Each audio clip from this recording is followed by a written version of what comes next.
काश हमरो मरद में मोइल न रहित ई प्यार सवतिनिया से भइल न रहित। शनि कुमार यादव।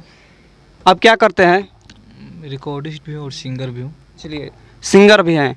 और अभी तक आपने कितने गाना कंपोज कर चुके हैं? उतना तो याद नहीं, लेकिन बहुत सारे गाना कंपोज कर चुके हैं। आपका मार्केट में हिट गाना कौन सा है? मेरा हिट गाना है, उतना भी हिट नहीं है, लेकिन रील्स वगैरह बन रहे मेरे बहुत सारे गाना पे। दिल लेके जा रही हो, सुन रे फलनवा के बेटी, हरे हर दिन लागी, और एक निर्गुण सॉन्ग है मेरा जो 5 मिलियन गया है। आप संगीत के क्षेत्र में कितने दिनों से हैं? हम तो सर 4 साल से हैं इस क्षेत्र में। शुरू में हम भी सिंगर बनने ही आए थे। अच्छा। उसके बाद हुआ कि कुछ स्टूडियो वाले ने हमसे लूटा, मतलब लूटने वाले काम करते हैं। बहुत सारे स्टूडियो हैं जो हमसे बहुत सारे पैसे लिए। उसके बाद हमने भी खुद का काम सीख लिया है करना। चलिए, ये बहुत खुशी की बात है कि अपने खुद के पे डिपेंड होकर अपना खुद का काम कर रहे हैं और कितने सिंगरों का ज़िंदगी संवार रहे हैं और स्टार बना रहे हैं। ये तो बहुत खुशी की बात है।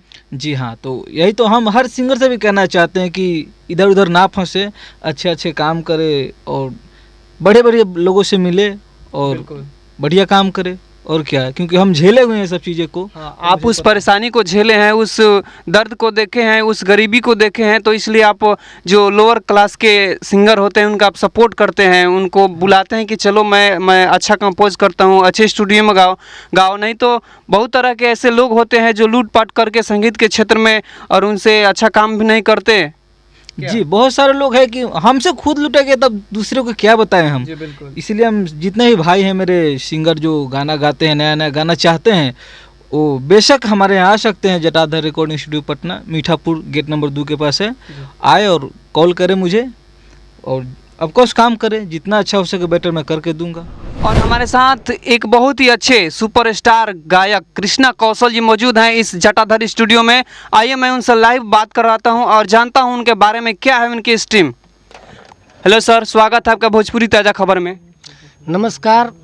जितना राउर चैनल के सपोर्टर बने, जितना राउर चैनल के प्यार दुलार मिलता आ जितना हमरो भी चाहे वाला बने, वो सबके हम नमस्कार करतनी, प्रणाम करतनी कि ताकि पब्लिक जौन चाहे ना तौन होला जी, दर्शक जौन चाही तो उन्हें होई। अच्छा लगी तो अच्छे कही, बुरा लगी तो बुरे कही। तो यह बात के ना ध्यान देते हुए ज़्यादा माइंड नहीं लेवे के। जी बिल्कुल। और बताइए सर, आपने अभी तक कितने गाने गा चुके हैं?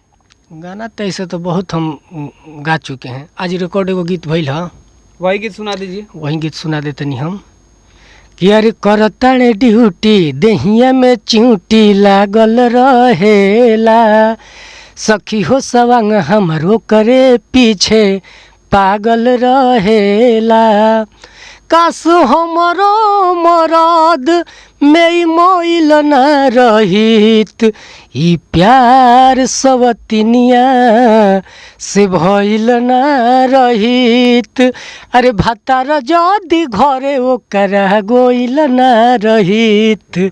क्या बात है। प्यार सवतिनिया से भइल न रहित, भतार जदि घरे ओकरा गोइल न रहित।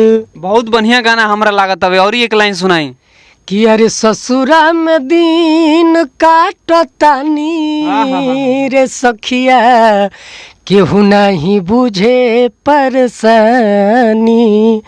धधकता चढ़ली जवानी रे सखिया, क देता देवरा पानी पानी।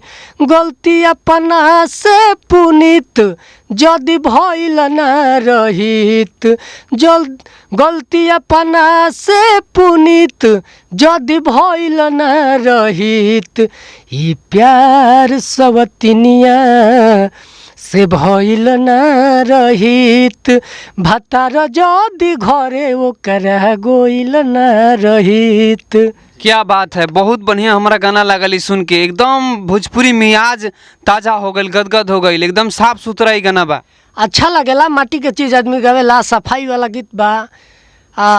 घर में भी कहीं भी बात सकता, बेटी बहन हर जगह आदमी। ये अश्लील मुक्त गाना भाई हर एक जगह, हर एक गांव, हर एक टोला, हर एक बस्ती में बात सकता। ये कोनो जरूरी नहीं है कि हम अश्लीले गा के नाम के चर्चा में डालब। बिल्कुल, आप साफ सुथरा गाइए, आपको सब लोग सुनेंगे।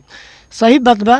ऐसे भी हमनी के ना चाहिए जा कि खुद अपने मुंह अपने से हमनी के लोग बात बुझाता। बहुत सारा ऐसा सिंगर बने जो अश्लीलता के गा के बहुत आगे बढ़ चुकल बारे, एकरा बारे में वो का कहे के चाहतनी? देखिए अश्लील कुछ नहीं है।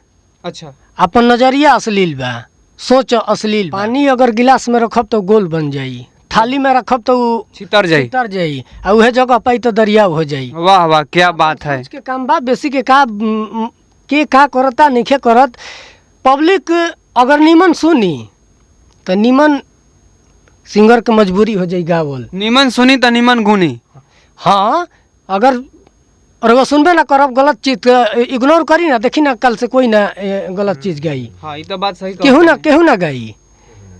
तो एकरा में कई किस्म के लोग बने, सबके सोच अपन अपन अलग अलग बा। विशेष का कहे के बा, केहू के में गलती नहीं है। चलिए, ये सब समय के दोस्त बा का? समय के दोस्त बा। धर्म बदला नहीं, ईमान नहीं बदला है। वाह वाह, गीता बदला नहीं, कुरान नहीं बदला है। बदला इंसान है, भगवान नहीं बदला है। ये जमी आसमान नहीं बदला है।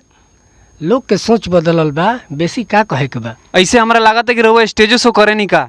हाँ, ये हमरा बहुत अच्छा लगा रउआ मुंह से ऐसा गाना सुन के हमारा पुराना याद आ गई, जे भरत शर्मा जी ऐसे ए टाइप के स्टेज पर गावत रहनी।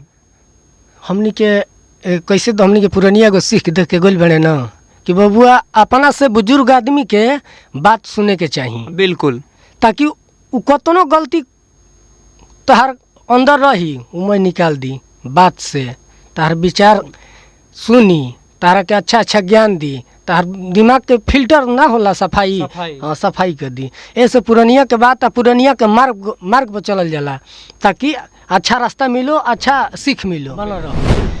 चलिए उतने से विराम लिहल जाओ। हम कृष्णा कौशल और सबके तमाम भोजपुरी श्रोता समाज के कोटि कोटि हार्दिक हार्दिक अभिनंदन स्वागत करतनी।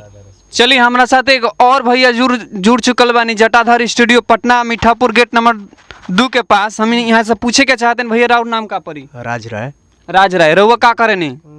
हम तो ऐसे कुछ करे नहीं ना, अपन बड़ुए तो कारोबार आदमी जे करता। अच्छा, ये राउर स्टूडियो हो। चलिए, यहाँ मतलब कितना सिंगर लोग यहाँ आके रउरा स्टूडियो से गाना गा के हिट बावे, आज मार्केट में नाम कमा रहा बा रउरा देन से? बहुत लोग बड़े, एक जन तो रुआ हमनी के अपने बड़े तूफानी लाल जी भी बड़े। अच्छा, तूफानी लाल यादव इतना बड़ा स्टार है, स्टूडियो से गाना गईले बरे। सुवेश मिश्रा जी गौले। सुवेश मिश्रा जी स्टेज शो के स्टार कलाकार, इहो के रउरा स्टूडियो से गाना गईले बने। गौले बनी वहाँ के भी। और वहाँ सबे के हमनी के मदद भी करे नी, बहुत अच्छा हमनी के मित्र भी हैं सब है जी जी। अपन लागल बा चलता कारोबार। चलिए, बहुत बढ़िया भैया, रउरा से मिल के सुन के अच्छा लागल। दर्शक जितना भी बा स्टूडियो में आवे, और जितना भी नए कलाकार बारे चाहे पुराना कलाकार स्टूडियो में एक बार आके गाना गाई। और बहुत बढ़िया यहाँ व्यवहार, बात विचार, रिस्पॉन्स मिलेला।